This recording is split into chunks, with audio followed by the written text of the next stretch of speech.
Today's show is brought to you by the 2011 Glazer Kennedy Info Summit and special social media money magnet bonus day. Remember to reserve your seat by August 31st to claim over a $500 discount. Click on the banner on the sidebar for more information. Hey there, welcome to this episode of No BS Live TV. I'm the somewhat outrageous marketing guy, Bill Glazer, and on today's show, I'll answer all of your burning marketing questions in a super duper Ask Bill episode of No BS Live TV. And at the end of the show, I will reveal this week's $1 bonus giveaway. So let's start the show.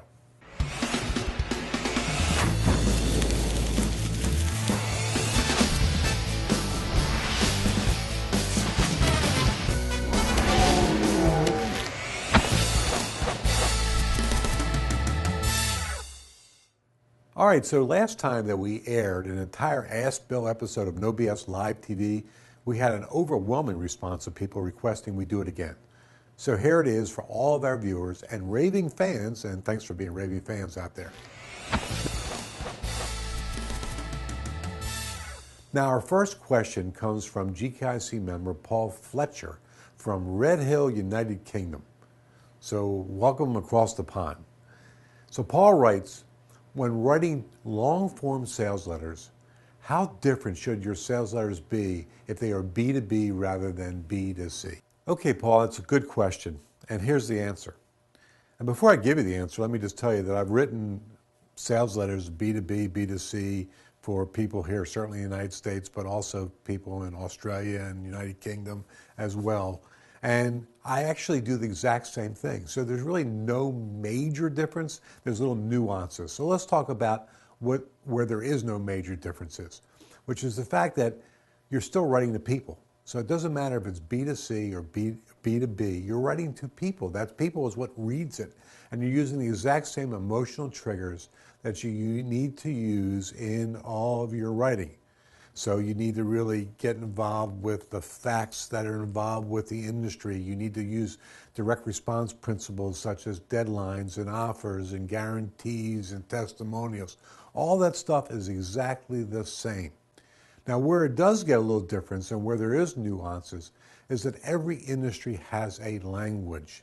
You know, I remember a couple of years ago when I was in the retail business, and I was sitting at a table having lunch with two other retailers. And we were sitting there talking about our businesses. And it occurred to me that if somebody were to walk by and eavesdrop on that conversation, they wouldn't know what the heck we were talking about because we were using industry types of language. You know, in retail, it was turn of the industry and ROI and things along that lines that we talked about. And we understood each other, but you have to make sure if you're using B2B or even B2C, but B2B language, you use the language of the industry. And as I said before, you need to really be thinking about all the time that you're speaking exactly to the person who is going to be reading your sales letter. Because the best response that you can absolutely get in any of your marketing is that this person understands me and this person is speaking right to me, directly to me. Now, here's the last thing I'll just tell you. And the last thing I'll say is that I have found that outrageous advertising works as well in B2B as B2C. And it's regrettable that most people, when they think about B2B, they think they can't be doing outrageous advertising because they're afraid that the industry is too fuddy-duddy or the industry is, you know, too high class and it won't look as good. But the truth of the matter is that you want to cut through the clutter. You need to make sure you get your marketing read.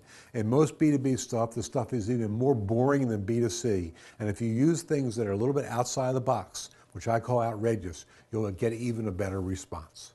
So thanks, Paul. That was a great question. All right. Our second question comes from Clemente Acosta from Venezuela. So this is a real international No BS Live TV show today. So Clemente writes, what would your suggestion be for marketing to people in different countries and different languages outside of your native home? Well, that's really kind of interesting because it's really basically the exact same answer that I just gave Paul. Again, you're speaking to people and you're using the exact same direct response principles.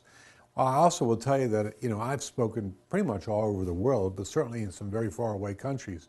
And when I go there and I speak or write marketing campaigns to those folks that live in other countries, I use the exact same principles that I use right here in the United States. However, with saying that, you've got to again make sure of two things. A, you always use direct response marketing principles.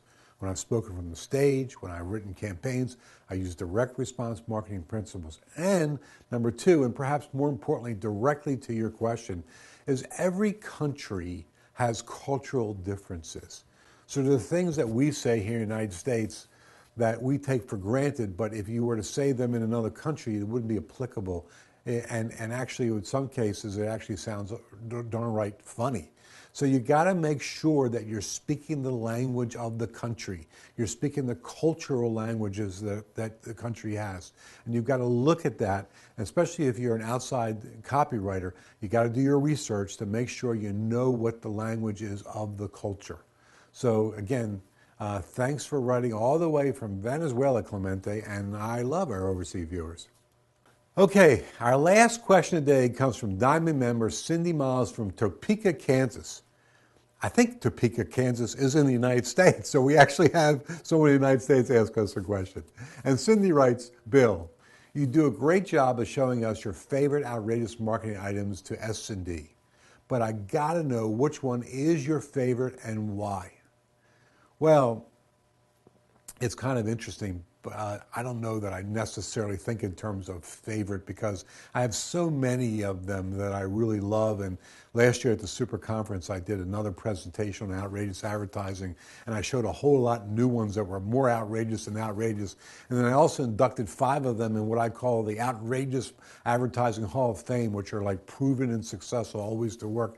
But I will tell you that probably if you held a gun to my head, which I'm not suggesting that we do, but if you held a gun to my head, probably my favorite one would probably be the handwritten sales letter. And I guess it's right in my book, Outrageous Advertising, so you certainly could go see it right in the book. But I guess what I would say about that, the reason why I would pick it, is because it's been used in so many different businesses in so many different countries. I mean, the last one I can remember that was unusual was somebody from New Zealand who made wine. He actually used it to sell the wine that he made in New Zealand. And I first used it in my retail business. So it's so S&D'able. You can just move it from one place to the next. Now, again, what the handwritten sales letter does is it gets noticed. But that doesn't mean it does the job of the selling. You still have to make sure you use all the direct response principles. But one of the reasons why I do like the handwritten sales letter is because you can make it as multiple pages. The one that I used was 5 pages. Different people have used different lengths of pages, some as few as 2, and some longer than the 5. But the advantage of that is that you can use the space to tell your entire story. So like on a postcard, you're restricted to how much copy you can put on a postcard, restricted by size. But with the handwritten sales letter, just make them as many pages as you got to make them. Make sure you actually show them to be authentic with scratch outs on there and make it look like real handwriting. And in the case of the one that I use, it actually was real handwriting.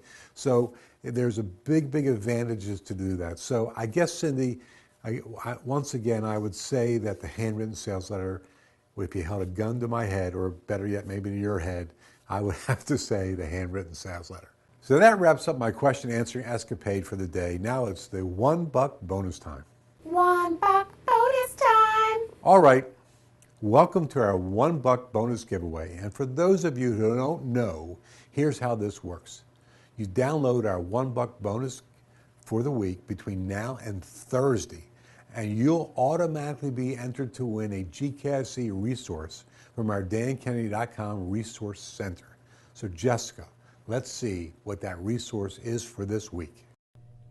Jessica here, bringing this week's $1 bonus prize to one lucky winner. Claim this week's $1 bonus and you'll be instantly entered to win Dan Kennedy's Celebrity Promotions. You'll discover the promotion that increased customers by over 33%, how a local business owner convinced national producers to film at his office, and a customer appreciation event that generated over $70,000 in revenue. Now back to Bill. Thanks, Jessica. Now let's move on to the drawing to pick the winner for last week. Congratulations to Robin McCullough in Sparta, Michigan, our winner of last week's prize for claiming the $1 bonus. Robin, you can expect to see Dan Kennedy's holiday promotions and swipe file in your mailbox shortly. Want to claim this week's prize? Claim the $1 bonus by clicking the banner on the No BS Live TV website, and you'll be instantly entered to win. So congratulations to our winner. And don't forget to download today's $1 bonus to be entered to win next week's prize. Click the banner on the sidebar for more information. Okay, that's it for today's episode. Make sure to follow us on Facebook and Twitter. Thanks for watching, and we'll see you next week.